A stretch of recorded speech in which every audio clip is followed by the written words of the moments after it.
Hello and welcome to another HiCAD short clip. This video is about the new clamping plate connection from the Lindapter system.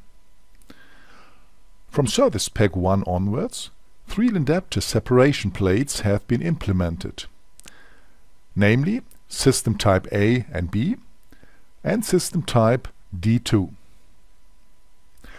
All 3 system types are available in the catalog with different characteristics.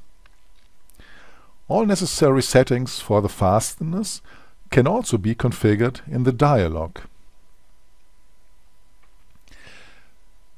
The difference between System Type A and System Type B lies in the possibility of installing a compensation piece.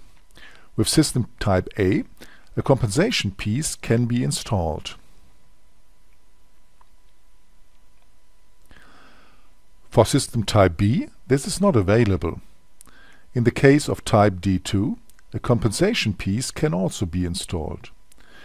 Of course, the Lindapter separation plates A, B and Type D2 also differ geometrically from each other.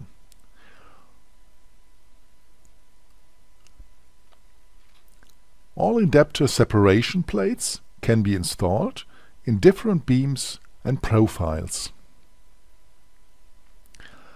This was a brief overview of the new Lindapter separation plates. Thanks for watching. See you soon.